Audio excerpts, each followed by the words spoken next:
2,000 years ago. There was no nation on earth more powerful than Rome. Its armies marched across 3 continents. Its laws shaped civilizations. Its engineers built roads, bridges, aqueducts, and cities that still stand today. At its greatest extent, the Roman Empire stretched from the misty hills of Britain to the scorching deserts of Egypt, from the Atlantic Ocean to the mountains of Mesopotamia. More than 70 million people, nearly a quarter of the world's population at the time, lived under Roman rule.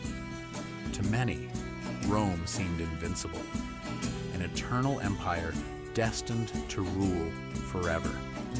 But history tells a different story. Because the greatest empire the ancient world had ever seen did not begin with marble palaces or mighty legions. It began with a handful of shepherds living in simple huts beside a quiet river. No one could have imagined that this tiny settlement would one day dominate the known world. No one could have predicted that its armies would defeat kings, conquer empires, and transform the course of human history forever. Yet Rome's story is not only one of glory, it is also a story of ambition, of betrayal, of political intrigue, of civil wars that turned brother against brother, of legendary generals whose victories changed history, of emperors who inspired greatness, and others whose madness nearly destroyed everything Rome had built. It is the story of Julius Caesar crossing the Rubicon, forever changing the fate of the Republic. The story of Augustus, the first emperor, who ushered in 2 centuries of peace, unlike anything the ancient world had ever witnessed. The story of gladiators risking their lives before tens of thousands of cheering spectators inside the Colosseum. The story of magnificent cities connected by thousands of miles of roads, where merchants, soldiers, philosophers, and travelers carried Roman culture to every corner of the empire. But beneath this extraordinary success, danger was slowly growing. Corruption spread through politics. Power became more important than loyalty. Generals fought one another for the throne. The economy weakened. New enemies gathered beyond the frontiers. And while Rome believed itself eternal, the foundations of the empire were beginning to crack. Then came the invasions. Entire provinces were lost. Cities that had stood for centuries fell into chaos.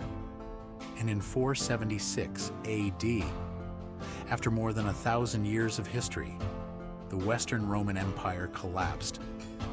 Or did it? Because even after its emperors disappeared, Rome never truly died. Its language became the foundation of modern Romance languages. Its legal system shaped the laws of countless nations. Its architecture inspired governments and monuments across the world. Its military strategies are still studied today. Its political ideas continue to influence republics and democracies. Even the calendar we use, the roads we travel, the words we speak, and the institutions that govern our societies still carry the unmistakable fingerprints of ancient Rome. The empire fell. Its legacy did not. So how did a small village beside the Tiber River become the greatest civilization of the ancient world? Who were the people who built it? What made Rome so successful? And why did an empire that seemed impossible to defeat eventually collapse? To answer those questions, we must travel back nearly 3,000 years. Back to a time before emperors, before gladiators, before the Colosseum. To a world where Rome was nothing more than an idea waiting to be born. This is the complete history of the Roman Empire.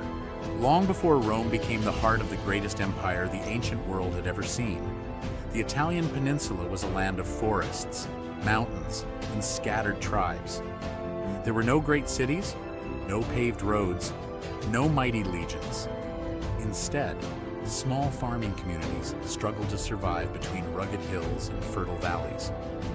To the north, the mysterious Etruscans were building prosperous cities and mastering engineering, religion, and metalworking. Along the southern coast, Greek colonies flourished, bringing philosophy, art, and trade to what would later be known as Magna Graecia. Between these powerful civilizations lay a modest region called Latium. Crossing it was a quiet river known as the Tiber. At first glance, there was nothing remarkable about this place. Yet geography often shapes history in ways people cannot foresee. The Tiber River provided fresh water, fertile farmland, and a natural crossing point for merchants traveling between northern and southern Italy. 7 hills overlooked the surrounding landscape, offering protection against invaders while allowing settlers to monitor the roads and river below. It was an ideal location for a settlement, and according to Roman tradition, fate had already chosen it. Every great civilization has a founding story. For Rome, that story begins not in Italy, but in the burning ruins of Troy. Legend tells of a Trojan prince named Aeneas, who escaped the destruction of his city, carrying his elderly father on his shoulders while leading a small group of survivors into exile. After years of wandering across the Mediterranean, Aeneas finally reached the shores of Italy. Though historians consider this story a myth, it held enormous importance for the Romans.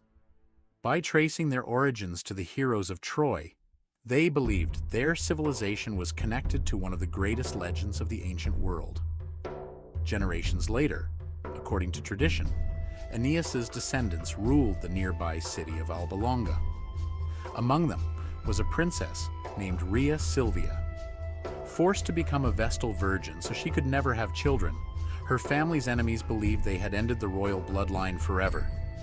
But legend says the god Mars had other plans. Rhea Silvia gave birth to twin boys, Romulus and Remus. Fearing the children would one day reclaim the throne, the king ordered them to be abandoned along the banks of the Tiber River.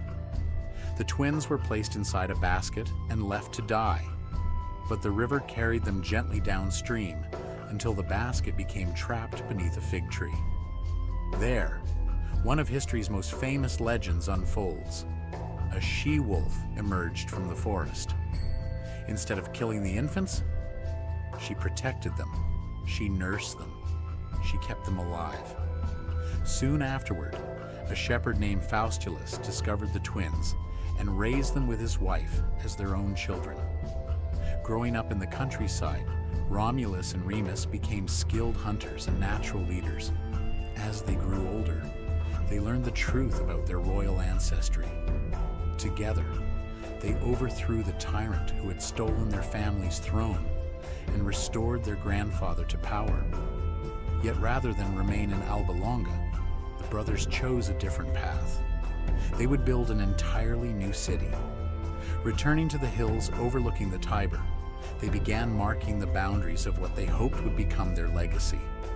But before the first stone could be laid, disagreement turned into rivalry. Who would rule this new city? Romulus believed the gods favored him. Remus believed destiny had chosen him instead. Ancient historians tell different versions of what happened next. Some claim the brothers argued over sacred signs sent by the gods. Others say Remus mocked the walls Romulus had begun to build by leaping over them as if they offered no real protection. Whatever the truth, every version ends the same way. Romulus struck his brother down. The first blood ever spilled in Rome was Roman blood. For later generations, this story carried a powerful message. Rome's greatest threats would not always come from foreign enemies. Many would come from within. Civil wars, political rivalries, and struggles for power would shape Roman history for centuries. According to tradition, on April 21st, 753 BC, Romulus officially founded the city of Rome. Whether this exact date is historically accurate remains uncertain, but for the Romans themselves, it marked the beginning of their civilization. The city was little more than a cluster of wooden huts surrounded by simple defensive walls. Its population likely numbered only a few hundred people. There were no grand temples, no marble monuments, no empire, only farmers, shepherds, craftsmen, and traders trying to build a future. Yet Rome possessed something many of its neighbors lacked. Its location encouraged trade. Its people learned from surrounding cultures without losing their own identity. From the Greeks, they adopted ideas about art, writing, and religion. From the Etruscans, they learned engineering, architecture, military organization, and city planning. Rather than copying these civilizations, the Romans adapted what worked best and made it their own. This ability to absorb ideas from others would become one of Rome's greatest strengths. Over the following decades, the settlement expanded across the Seven Hills. Markets appeared. Temples were built. The population steadily increased. Small villages merged into a growing community. Trade flourished. The once insignificant settlement on the Tiber was becoming an organized city. Few could have imagined that this humble beginning would one day give rise to an empire stretching across Europe, North Africa, and the Middle East. But Rome's journey had only just begun. Its first challenge was not conquering distant lands. It was surviving its own kings. Because the monarchy that helped build Rome would eventually create the conditions for its own downfall. And from that downfall, a new political system would emerge, one that would change history forever. For nearly 2.5 centuries after its legendary founding, Rome was ruled by kings. According to Roman tradition, there were 7 of them. Some became remembered as wise builders, others as brilliant warriors, and one as a tyrant whose ambition would change Rome forever. The early kings transformed a modest settlement into an organized city. Roads were built, temples rose above the hills, defensive walls protected the growing population. Markets expanded, and trade along the Tiber River brought new wealth and new ideas. Among Rome's greatest influences were the Etruscans.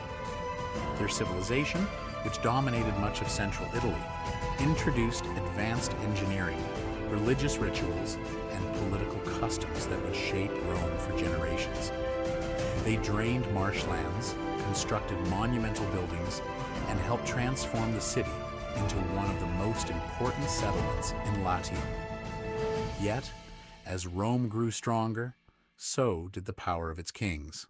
The last ruler, Lucius Tarquinius Superbus, known to history as Tarquin the Proud, governed with fear instead of respect.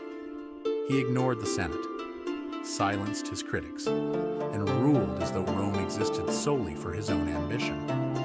But it was not Tarquin's tyranny alone that brought down the monarchy. According to Roman tradition, the turning point came through an act that shocked the entire city. His son, Sextus Tarquinius, assaulted a respected noblewoman named Lucretia. Unable to bear the dishonor she believed had been forced upon her, Lucretia revealed the crime to her family and demanded justice before taking her own life. Her death ignited a wave of outrage unlike anything Rome had seen before. One man stepped forward to lead the revolt, Lucius Junius Brutus. Standing before the Roman people, Brutus swore that no king would ever rule Rome again. His words spread like wildfire. The citizens rose, the monarchy fell, and in 509 BC, Tarquin and his family were expelled from the city forever. Rome had made a decision that would define its identity for centuries. Never again would a single man hold absolute power, or at least that was the ideal. In place of a king, the Romans created something revolutionary, a republic. Unlike a monarchy, the republic was based on the principle that power should be shared rather than concentrated. Each year, 2 consuls were elected to govern together. Each possessed equal authority. Each could veto the decisions of the other. It was a system designed to prevent another tyrant from rising. Supporting them was the Senate, a council made up primarily of Rome's most influential families.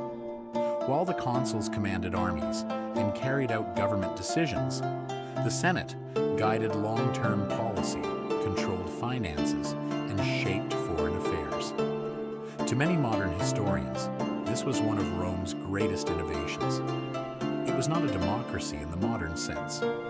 Most ordinary citizens had limited political influence. Power remained largely in the hands of wealthy aristocratic families known as the patricians. The majority of the population, the plebeians, worked as farmers, craftsmen, merchants, and soldiers. Although they formed the backbone of Roman society, they possessed few political rights. This imbalance soon created tension. Plebeians demanded greater representation. They wanted protection from abuse. They wanted laws that applied equally to everyone. For years, conflict simmered beneath the surface. Eventually, Rome reached a compromise. The office of the tribune of the plebs was created. These elected officials had the power to defend ordinary citizens against unfair treatment. Soon afterward came another milestone. Around 450 BC, Roman laws were written down for the first time on 12 bronze tablets displayed publicly in the Forum. Known as the 12 Tables, they became the foundation of Roman law. No longer could powerful officials simply invent legal decisions to suit their interests. The law became visible, predictable, a standard that, at least in theory, applied to all Roman citizens. It was a simple idea, but one that would influence legal systems across the world for more than 2,000 years. While political reforms reshaped the city, another transformation was taking place beyond its walls. Rome was learning how to fight. The Italian peninsula was far from peaceful. Neighboring tribes competed for land, trade routes, and resources. Conflicts erupted constantly. The Romans soon discovered that survival depended not only on diplomacy, but on military strength. Unlike many ancient armies, Rome's soldiers were not professional warriors. Most were ordinary citizens, farmers who left their fields during times of war, blacksmiths, builders, merchants. They trained together, marched together, and fought with remarkable discipline. Victory was never guaranteed. Rome suffered defeats. Entire armies were destroyed. Neighboring tribes often seemed stronger, faster, or more experienced. Yet Rome possessed one advantage that few of its enemies could match: resilience. A defeated Roman army was rarely the end of the war. It was simply the beginning of another campaign. If one legion fell, another was raised. If one battle was lost, Rome prepared for the next. This relentless determination slowly changed the balance of power throughout Italy. One by one, neighboring Latin communities became allies or subjects. Wars against the Sabines strengthened Rome's position in central Italy. Long and brutal conflicts with the Samnites tested Roman endurance for decades. Mountain warfare forced Roman commanders to rethink their tactics. Each defeat became a lesson. Each victory made the Republic stronger. Perhaps no moment demonstrated Rome's determination more clearly than the aftermath of the Battle of the Caudine Forks. There, Roman soldiers suffered one of the most humiliating defeats in their early history. Forced to surrender, they marched beneath a symbolic yoke as a sign of submission. Many civilizations would have accepted peace after such humiliation. Rome refused. Years later, it returned, reorganized, and won. Time after time, this pattern repeated itself. Rome adapted, learned, returned stronger. By the early 3rd century BC, the Republic controlled most of the Italian peninsula. What had once been a modest city-state had become the dominant power in Italy, yet beyond the sea. Another empire watched Rome's rise with growing concern. It was wealthy, powerful. Its navy ruled the Western Mediterranean. Its merchants controlled vast trade networks stretching across Africa, Spain, and distant islands. Its name was Carthage. For generations, Rome and Carthage had coexisted in relative peace. But both desired the same thing: control of the Mediterranean. Only one of them could emerge as the dominant power. Their rivalry would ignite one of the greatest struggles in ancient history, a conflict so enormous that it would produce legendary commanders, devastate entire nations, and transform Rome from a regional republic into the greatest superpower the ancient world had ever seen. The world was about to witness the Punic Wars. By the beginning of the 3rd century BC, Rome had achieved what once seemed impossible.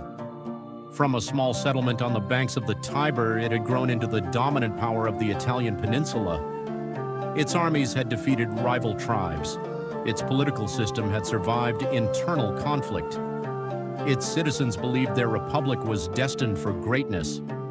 But beyond the shores of Italy, another giant ruled the sea.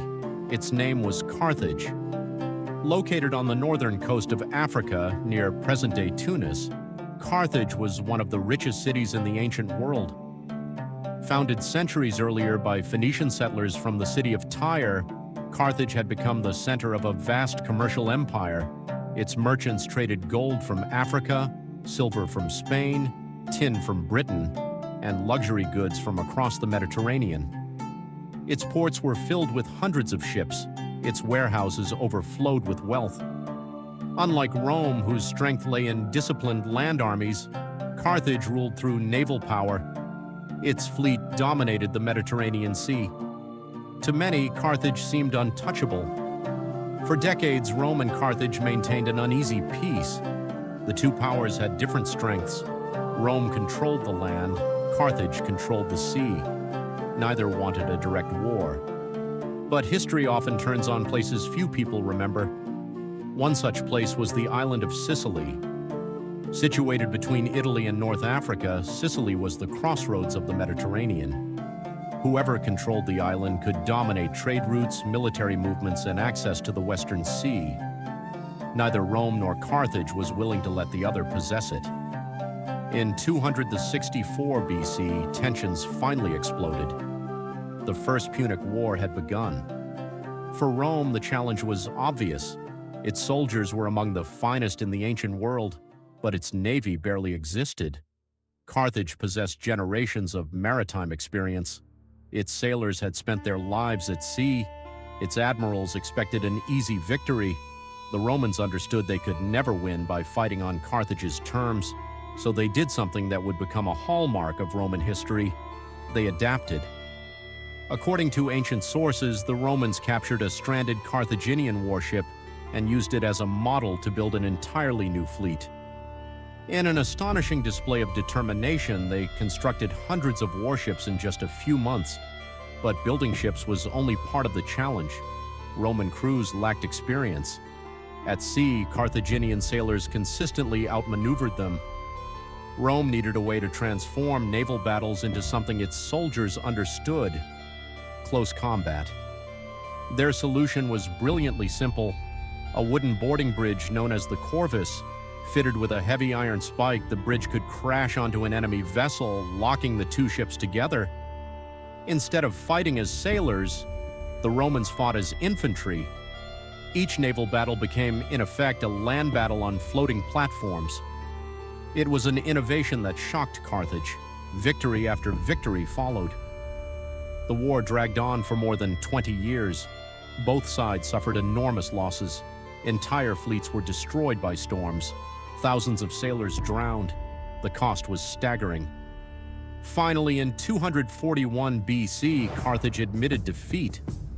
Rome had won its first overseas war. Sicily became Rome's first province for the first time. The Republic possessed territory beyond Italy. It was a turning point. Rome was no longer merely an Italian power.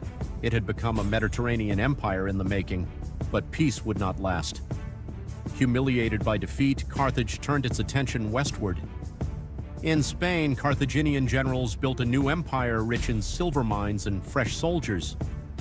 Among those commanders was a young boy whose name would become legendary, Hannibal Barca. According to ancient historians, Hannibal's father, Hamilcar Barca, brought him before an altar when he was only a child. There, he made the boy swear an oath of eternal hatred toward Rome. Whether the story is entirely true remains uncertain, but one thing is undeniable. Hannibal dedicated his life to defeating Rome. In 218 BC, he launched one of the boldest military campaigns in history. Instead of attacking Rome by sea, he chose the impossible, leading nearly 50,000 soldiers, thousands of cavalry, and dozens of war elephants. Hannibal marched from Spain across southern France, then toward the towering Alps. The mountains were considered nearly impassable. Snow buried the narrow trails, rock slides destroyed paths, freezing temperatures killed men and animals alike. Many believed no army could survive the crossing, yet somehow, Hannibal did. Though he lost nearly half his forces during the journey, the survivors emerged into northern Italy. The Romans were stunned. No enemy had ever invaded Italy this way. The impossible had become reality. Over the next several years, Hannibal inflicted one devastating defeat after another. At the Battle of Trebia, Rome lost thousands. At Lake Trasimene, an entire Roman army was trapped in an ambush and annihilated.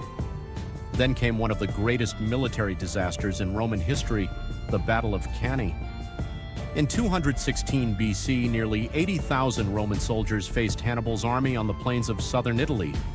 Rome expected a decisive victory. Instead, Hannibal executed one of the most brilliant tactical maneuvers ever recorded. He deliberately allowed the center of his army to slowly retreat. The Romans pressed forward, believing victory was within reach, but it was a trap. Carthaginian forces closed in from both flanks. Cavalry attacked from behind. The Roman army became completely surrounded. Thousands had nowhere to run. For hours, the slaughter continued. By sunset, perhaps 50,000 to 70,000 Romans lay dead. It remains one of the bloodiest single-day battles in military history. Many believed Rome would surrender. Many believed the Republic was finished. Hannibal himself expected Rome's allies to abandon it. But once again, Rome demonstrated the quality that had defined its history from the very beginning. It refused to give up. Instead of negotiating peace, the Senate raised new armies, young men, old men, even boys barely old enough to fight. Rome accepted enormous losses and continued the war. Rather than confronting Hannibal directly again, the Romans adopted a new strategy under the general Quintus Fabius Maximus. Avoid large battles, harass the enemy, cut supply lines, wear Hannibal down over time. Many Romans criticized this cautious approach. They called Fabius a coward. History would prove otherwise. Years later, another Roman commander emerged, a young general named Publius Cornelius Scipio. Instead of chasing Hannibal across Italy, Scipio attacked Carthage itself.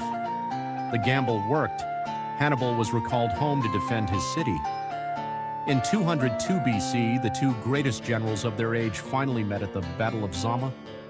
This time, Rome held the advantage. Scipio anticipated Hannibal's tactics. The Roman cavalry overwhelmed Carthage's horsemen. Hannibal suffered his first major defeat. The Second Punic War was over. Rome had survived its greatest challenge, but it had also learned an important lesson. As long as Carthage existed, Rome would never feel safe. Half a century later, after renewed tensions, Rome declared war once again. The Third Punic War lasted only 3 years. By 146 BC, Roman legions stormed Carthage, street by street, house by house. The once magnificent city was destroyed. Ancient writers describe buildings burning for days. Survivors were sold into slavery. Carthage, the greatest rival Rome had ever faced, ceased to exist. The Western Mediterranean now belonged to one power alone, Rome. Yet victory brought unexpected consequences. With immense wealth pouring into the Republic, New social divisions emerged. Powerful generals became richer than ever before. Political corruption spread. The gap between rich and poor widened. Rome had conquered its greatest enemy, but the seeds of a far more dangerous conflict had already been planted. The next battles would not be fought against foreign kings. They would be fought between Romans themselves. Over the next several years, Hannibal inflicted one devastating defeat after another. At the Battle of Trebia, Rome lost thousands. At Lake Trasimene, an entire Roman army was trapped in an ambush and annihilated. Then came one of the greatest military disasters in Roman history, the Battle of Cannae. In 216 BC, nearly 80,000 Roman soldiers faced Hannibal's army on the plains of southern Italy. Rome expected a decisive victory. Instead, Hannibal executed one of the most brilliant tactical maneuvers ever recorded. He deliberately allowed the center of his army to slowly retreat. The Romans pressed forward, believing victory was within reach, but it was a trap. Carthaginian forces closed in from both flanks. Cavalry attacked from behind. The Roman army became completely surrounded. Thousands had nowhere to run. For hours, the slaughter continued. By sunset, perhaps 50,000 to 70,000 Romans lay dead. It remains one of the bloodiest single-day battles in military history. Many believed Rome would surrender. Many believed the Republic was finished. Hannibal himself expected Rome's allies to abandon it. But once again, Rome demonstrated the quality that had defined its history from the very beginning. It refused to give up. Instead of negotiating peace, the Senate raised new armies, young men, old men, even boys barely old enough to fight. Rome accepted enormous losses and continued the war. Rather than confronting Hannibal directly again, the Romans adopted a new strategy under the general Quintus Fabius Maximus. Avoid large battles, harass the enemy, cut supply lines, wear Hannibal down over time. Many Romans criticized this cautious approach. They called Fabius a coward. History would prove otherwise. Years later, another Roman commander emerged, a young general named Publius Cornelius Scipio. Instead of chasing Hannibal across Italy, Scipio attacked Carthage itself. The gamble worked. Hannibal was recalled home to defend his city. In 202 BC, the two greatest generals of their age finally met at the Battle of Zama. This time, Rome held the advantage. Scipio anticipated Hannibal's tactics. The Roman cavalry overwhelmed Carthage's horsemen. Hannibal suffered his first major defeat. The Second Punic War was over. Rome had survived its greatest challenge, but it had also learned an important lesson. As long as Carthage existed, Rome would never feel safe. Half a century later, after renewed tensions, Rome declared war once again. The Third Punic War lasted only 3 years. By 146 BC, Roman legions stormed Carthage, street by street, house by house.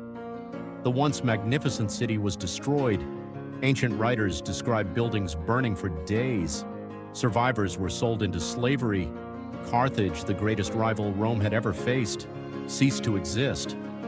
The Western Mediterranean now belonged to one power alone, Rome.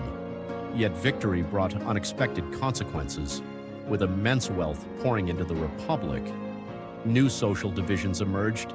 Powerful generals became richer than ever before. Political corruption spread. The gap between rich and poor widened.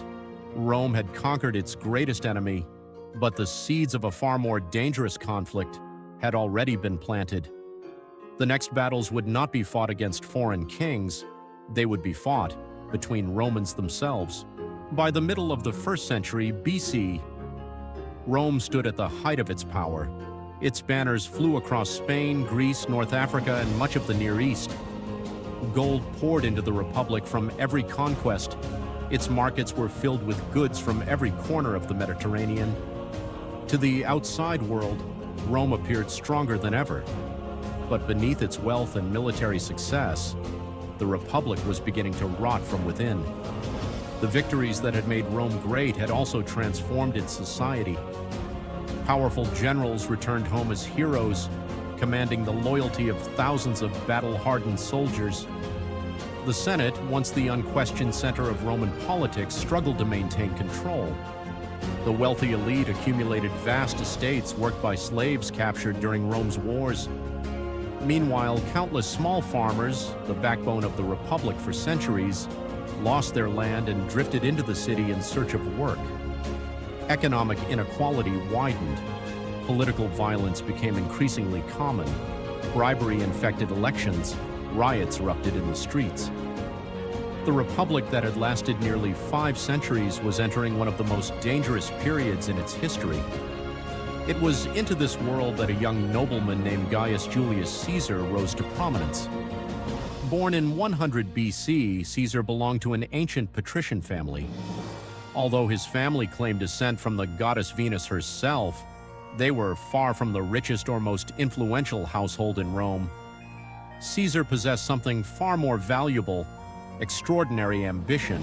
He was an exceptional speaker, a gifted politician, and above all, a brilliant strategist. Unlike many Roman aristocrats, Caesar understood the power of public opinion. He cultivated friendships, supported reforms popular with ordinary citizens, and built a reputation as a leader willing to challenge Rome's traditional elite. Still, political influence alone was not enough. In Rome, true greatness required military glory. Caesar found his opportunity when he was appointed governor of Gaul, a vast region covering much of modern France and parts of Belgium, Switzerland, and Germany. What followed would change history forever. Beginning in 58 BC, Caesar launched a series of campaigns unlike anything Rome had seen in generations. For nearly a decade, his legions fought across forests, mountains, and rivers. They defeated powerful tribal coalitions, built bridges across the Rhine in only days, twice crossed the English Channel into Britain, and expanded Rome's territory farther north than ever before. By the end of the Gallic Wars, millions had been brought under Roman control. Thousands of prisoners were taken. Caesar's victories made him the most celebrated general in the Republic. His soldiers adored him. His wealth became enormous. His popularity soared. But success also created fear. Back in Rome, many senators saw Caesar not as a hero, but as a threat. Among them stood another legendary commander, Gnaeus Pompeius Magnus, known simply as Pompey the Great.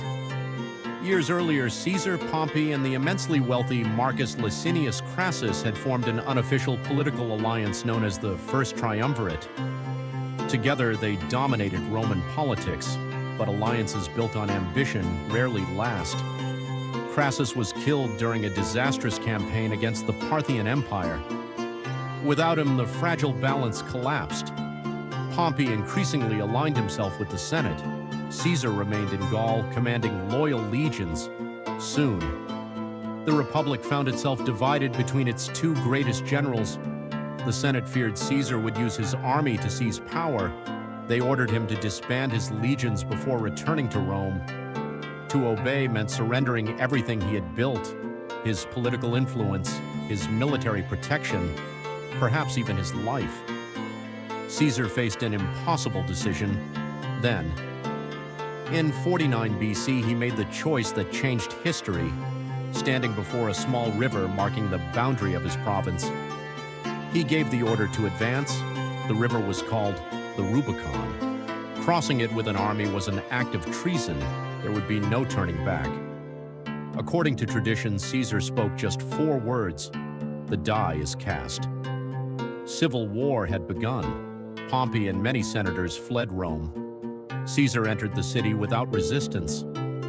Over the following years, his forces pursued Pompey's armies across Greece, Egypt, North Africa, and Spain. One by one, his enemies fell. At the decisive Battle of Pharsalus in 48 BC, Caesar defeated Pompey's larger army through superior tactics and discipline. Pompey escaped to Egypt, but upon arriving, he was assassinated by advisors hoping to gain Caesar's favor. Instead, Caesar was horrified. Rome did not celebrate the murder of defeated rivals, it celebrated victory. During his stay in Egypt, Caesar became involved in another conflict, a struggle for the Egyptian throne. There he met a young queen whose intelligence and political skill matched his own, Cleopatra VII. Together, they forged one of history's most famous alliances. With Roman support, Cleopatra secured her throne. Their relationship would produce a son and inspire stories that endured for more than 2,000 years. Back in Rome, Caesar stood unrivaled. The Senate appointed him dictator for life. He introduced sweeping reforms.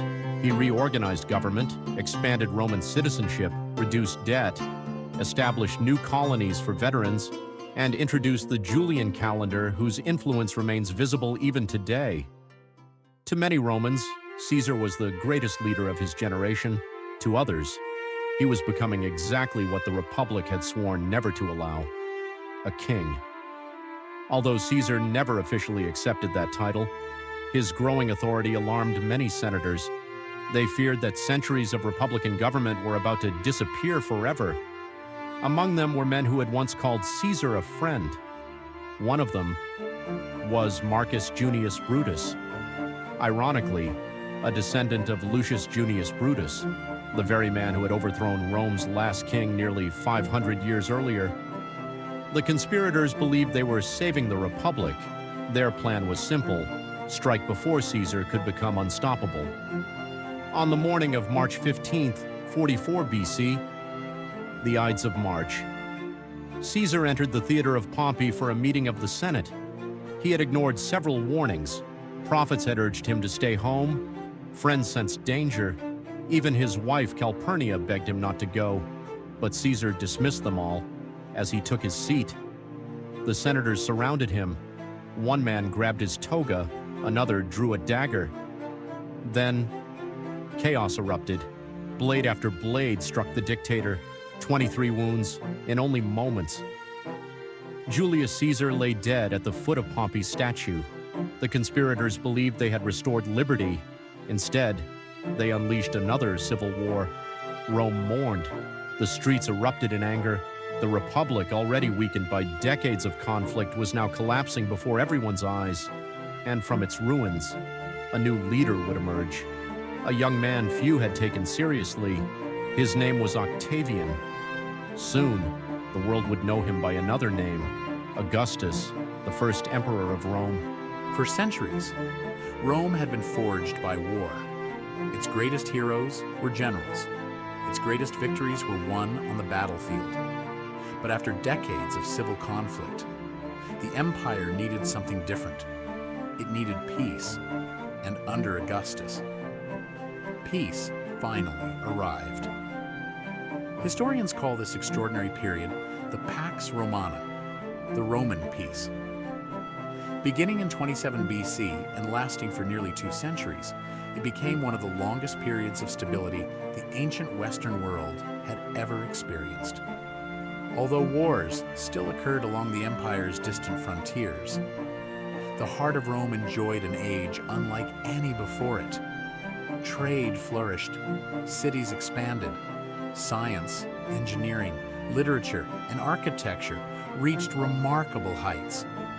For millions of people living under Roman rule, life became safer and more predictable than it had been for generations. But maintaining peace across an empire stretching over 3 continents was no easy task. Rome's borders extended for nearly 5,000 miles, from the rainy hills of Britain to the deserts of North Africa, from the Atlantic Ocean to the banks of the Euphrates River. Protecting such an enormous territory required something no civilization had ever built before: a professional military. Unlike the citizen armies of the old Republic, Augustus reorganized the Roman legions into a permanent standing force. Around 300,000 soldiers guarded the empire. They trained year-round, lived in permanent forts, followed strict discipline, and could march extraordinary distances carrying heavy equipment. Every legionnaire knew that Rome's strength depended not only on courage, but on organization. Each soldier carried tools to build camps at the end of every day's march. Every temporary camp followed the same layout: defensive walls, watchtowers, barracks, storage areas. Even in hostile territory, Roman camps resembled small, perfectly organized cities. This discipline gave Rome an enormous advantage over many of its enemies. But armies alone could not hold an empire together. Communication was equally important, and this is where Rome truly changed history. Across the empire, thousands of miles of roads connected distant provinces to the capital. Built with layers of stone, gravel, and sand, Roman roads were engineered to last. Many survive to this day. Some still form the foundations of modern highways across Europe and the Middle East. The famous saying, "All roads lead to Rome," was more than a metaphor. It reflected one of the greatest infrastructure projects ever undertaken in the ancient world. Merchants transported goods more efficiently. Messengers carried imperial orders across vast distances. Legions could respond rapidly to rebellions or invasions. The roads became the arteries of the empire. Flowing through them were soldiers, ideas, cultures, religions, and wealth. Rome's economy expanded dramatically. Ships crossed the Mediterranean carrying grain from Egypt, olive oil from Hispania, wine from Gaul, marble from Greece, glass from Syria, spices from Arabia, silk from distant China. Luxury goods that had once been available only to kings now appeared in the markets of Rome. The Mediterranean itself became so dominated by Roman ships that they called it Mare Nostrum, our sea.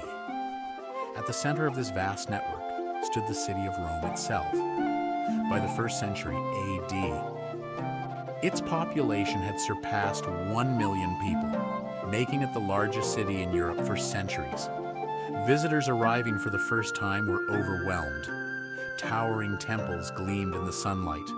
Triumphal arches celebrated military victories. Public baths welcomed thousands of citizens every day.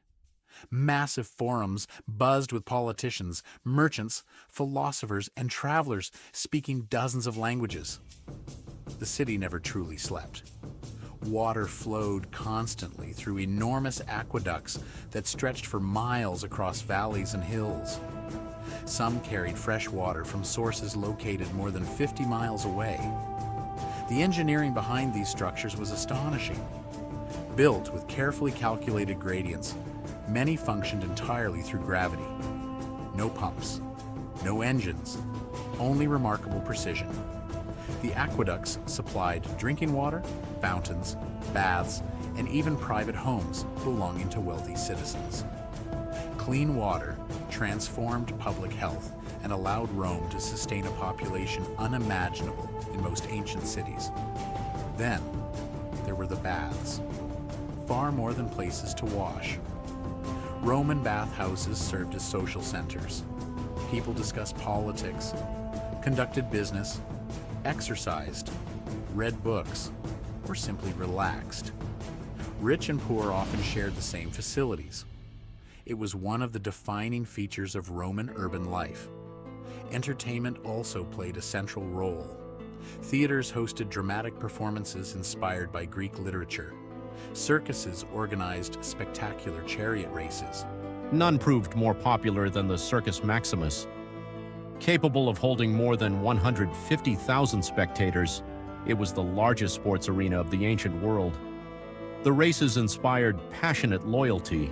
Supporters of rival teams often argued fiercely. Sometimes, their rivalries even erupted into violence. Yet no building would become more closely associated with Rome than another monument constructed decades later, the Colosseum. Completed during the reign of Emperor Titus in 80 AD, it could accommodate around 50,000 spectators.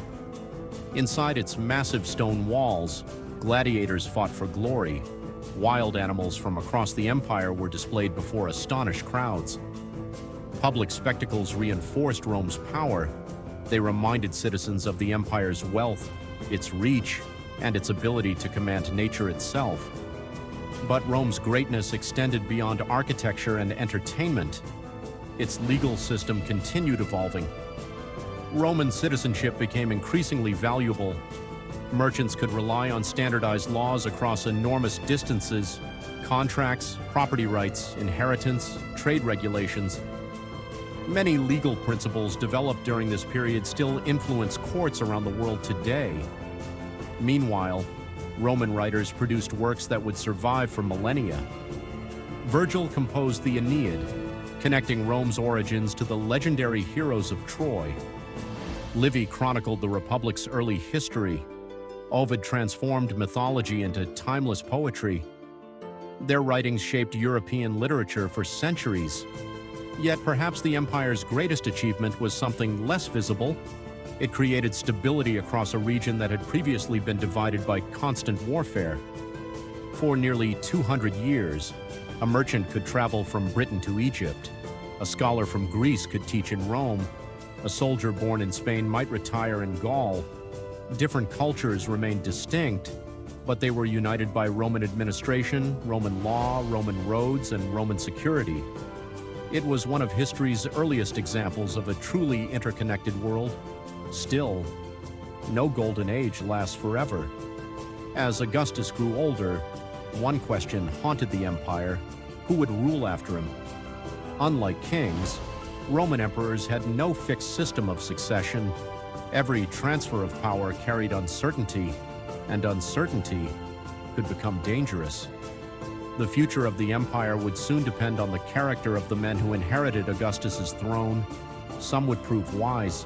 Others would become legends for all the wrong reasons. Because after the Peace of Augustus, Rome would discover that the greatest threat to an empire was not always found beyond its borders. Sometimes it sat upon the throne itself for centuries. The Roman Empire had stood as the greatest power the world had ever known. Its armies were unmatched. Its cities were magnificent. Its laws shaped civilizations. Its roads connected continents. To those living under its rule, Rome seemed eternal. But history has taught us a difficult lesson.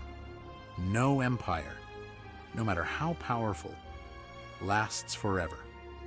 The first warning signs appeared shortly after the death of Marcus Aurelius in 180 AD. For nearly 2 centuries, Rome had been ruled by capable emperors who placed the stability of the empire above their personal ambitions. Marcus Aurelius was the last of them.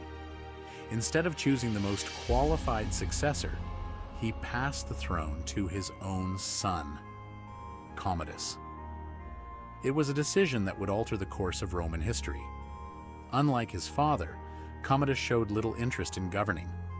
He preferred lavish celebrations, extravagant games, and public spectacles. Fascinated by the arena, he often dressed as a gladiator and fought before cheering crowds. The contests were carefully arranged to ensure his victory, yet he demanded the same honors as Rome's greatest military heroes. While the emperor entertained himself, the government slowly deteriorated. Corruption spread through the imperial court. Assassinations became increasingly common. Political rivals disappeared. Confidence in the imperial government began to fade. In 192 AD, Commodus himself was assassinated. His death plunged Rome into yet another struggle for power. The empire entered a period historians call the Year of the Five Emperors. Within months, rival generals competed for the throne. Armies no longer fought merely to defend Rome. They fought to decide who would rule it. This marked a dangerous shift. Increasingly, emperors were chosen not by the Senate, nor by tradition, but by whichever army happened to be strongest. For a time, the Severan dynasty restored a measure of stability. Yet beneath the surface, the empire's problems continued to grow. Rome had become enormous, perhaps too enormous. Its borders stretched from Britain to Mesopotamia. Thousands of miles of frontiers demanded constant protection. Maintaining hundreds of thousands of soldiers required staggering amounts of money. Taxes increased. The government spent more than it collected. To cover its expenses, emperors reduced the silver content of Roman coins. At first, few noticed, but gradually, prices began to rise. Confidence in the currency collapsed. Trade suffered. Inflation spread throughout the empire. Economic troubles were only part of the crisis. Deadly epidemics swept across Roman cities. Entire communities lost much of their population. Fewer workers meant lower agricultural production. Fewer taxpayers meant less revenue. Meanwhile, Rome's enemies sensed weakness. Germanic tribes launched larger and more frequent invasions across the Rhine and Danube. In the east, the newly formed Sasanian Empire emerged as a powerful rival, replacing the old Parthian kingdom. Roman armies now faced serious threats on multiple fronts at the same time. The situation became so unstable that historians refer to this period as the crisis of the 3rd century. Between 235 and 284 AD, more than 20 emperors claimed the throne. Most ruled only briefly. Many died in battle. Others were assassinated by their own soldiers. Some never even reached Rome. The empire itself nearly broke apart. In the west, the Gallic Empire declared its independence. In the east, the wealthy city of Palmyra formed its own empire under the remarkable Queen Zenobia. For a moment, it seemed Rome would disappear forever. Yet once again, the empire found a leader capable of restoring order. His name was Diocletian. Ascending to power in 284 AD, Diocletian realized that no single emperor could effectively govern such a vast territory. His solution was revolutionary. He divided authority among 4 rulers in a system known as the Tetrarchy: 2 senior emperors, 2 junior emperors, each responsible for defending different regions of the empire. He reorganized the military, reformed taxation, strengthened provincial administration, and attempted to stabilize the economy. Although not every reform succeeded, they bought Rome precious time. Yet Diocletian is also remembered for another reason. He launched the last and largest persecution of Christians in Roman history. Churches were destroyed, sacred texts burned, thousands were imprisoned or executed. Ironically, only a few years later, everything changed. A new emperor emerged, Constantine the Great. According to ancient tradition, before the Battle of the Milvian Bridge in 312 AD, Constantine experienced a vision. He saw a symbol in the sky, the Christian cross, alongside the words, "In this sign, conquer." Whether the event occurred exactly as described remains debated, but Constantine believed the Christian God had granted him victory. After winning the battle, he embraced Christianity. In 313 AD, he issued the Edict of Milan, granting religious tolerance throughout the empire. The faith that had once been persecuted now received imperial protection. Constantine's reforms extended beyond religion. Recognizing the growing importance of the eastern provinces, he founded a magnificent new capital on the site of the ancient Greek city of Byzantium. It became known as Constantinople. Perfectly positioned between Europe and Asia, the city soon rivaled Rome itself. It would remain one of the world's greatest cities for more than 1,000 years. But even Constantine could not solve every problem. In 395 AD, after the death of Emperor Theodosius I, the Roman Empire was permanently divided. The Eastern Roman Empire ruled from Constantinople, and the Western Roman Empire governed from Italy. The East remained wealthy, urban, economically vibrant. The West was far more vulnerable Its economy weakened, its population declined, its armies increasingly relied on foreign mercenaries. Then came the invasions. Entire peoples crossed Rome's frontiers: the Visigoths, the Vandals, the Suebi, the Burgundians, the Ostrogoths. Many sought land, others fled from an even greater threat advancing from the east: the Huns. Led by the fearsome Attila, they swept across Europe with astonishing speed. Although Attila never conquered Rome itself, his campaigns destabilized much of the Western Empire. In 410 AD, the unthinkable happened. For the first time in nearly 800 years, the city of Rome was captured. The Visigoth king Alaric entered the Eternal City. For 3 days, Rome was looted. The psychological shock echoed across the ancient world. If Rome itself could fall, what was truly safe? Just 45 years later, the Vandals crossed the Mediterranean and sacked the city again. Its prestige never fully recovered. The Western government grew weaker with every passing decade. Emperors came and went. Most controlled little beyond parts of Italy. Real authority belonged to powerful military commanders. Finally, in 476 AD, a Germanic leader named Odoacer deposed the young emperor Romulus Augustulus. The imperial insignia were sent to Constantinople. No new Western emperor was appointed. Historians traditionally mark this moment as the end of the Western Roman Empire. Yet, was it truly the end? Not entirely. The Eastern Roman Empire, known today as the Byzantine Empire, continued to thrive for nearly another 1,000 years. Its emperors still called themselves Romans. Its citizens believed they lived within the Roman Empire, and Constantinople remained one of the richest cities on earth until 1453.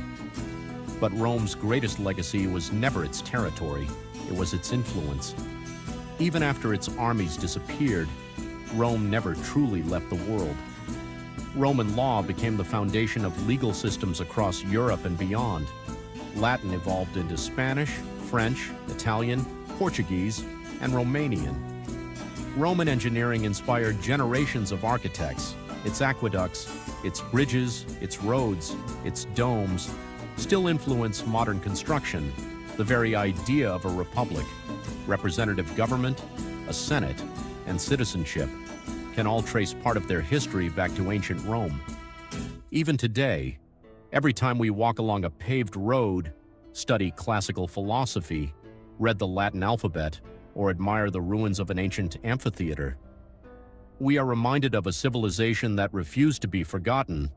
Rome conquered the ancient world, but its greatest victory was surviving the passage of time.